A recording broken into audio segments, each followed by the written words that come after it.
can remember being like 13 years old, growing up on the Swinomish Reservation, so basically in the middle of the woods, about like an hour and a half north of the city, and sort of becoming enamored with the music scene that was happening in Seattle from a distance.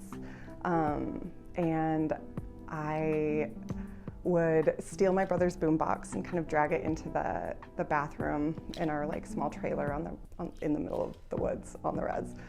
And I would just listen to the like alternative college rock station and try to make mixtapes. I made like the worst mixtapes ever because I was a tiny teenage baby.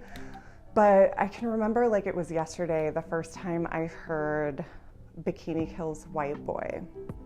And it really rattled me, but in this super like charged, powerful way. I remember for the first time hearing this incredible like femme voice screaming and yelling about sexual assault and about the violences against women's bodies. And it, I think, forever changed me. And of course opened up a doorway into, I had to like, you know, I heard that song and I was like, I have to get off the reservation and find these people. I have to find more like punk bands and bands that are as angry and empowered as this. And so I think it definitely like sent me on a track to like find my way into the freaky like world of spoken word, DIY punk and basement shows. And yeah, that song I think just forever changed me.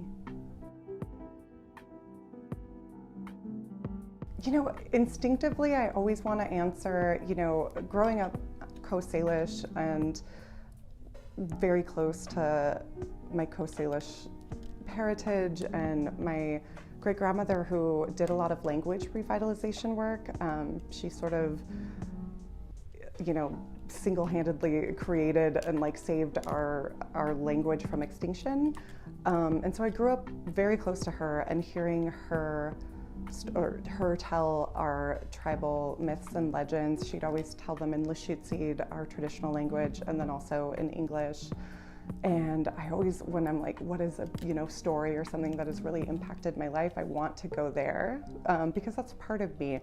But I feel inclined to answer with a more contemporary writer. And right now, I mean, I just reread this book for the third time, but it just really, really had a huge impact on me.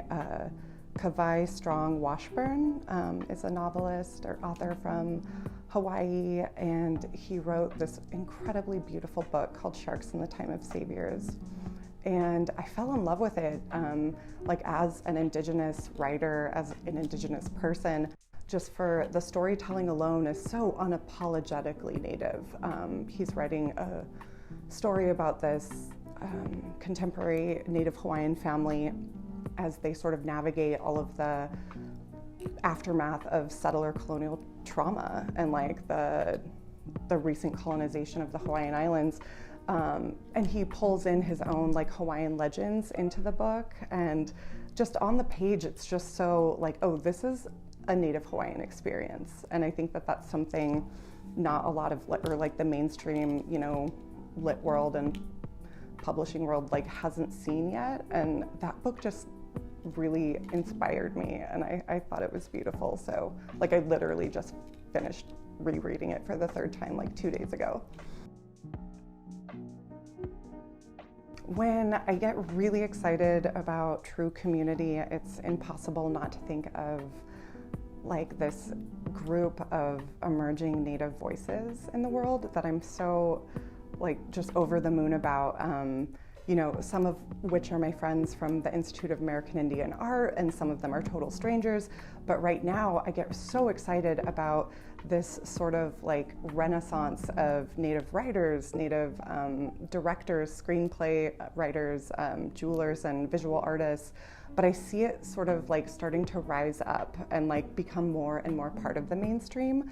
And obviously it's really cool when it's like, oh, that's one of my best friends, like she was just in Vogue, or that's a buddy that I went to school with, he's working and writing on Reservation Dogs. Like creating space and bringing forward like Native stories when there wasn't much representation or visibility before. Like, they're kind of bringing like Indigenous stories and art to the mainstream, and I think it's really important, and it makes me so stoked and kind of gives me hope for the world.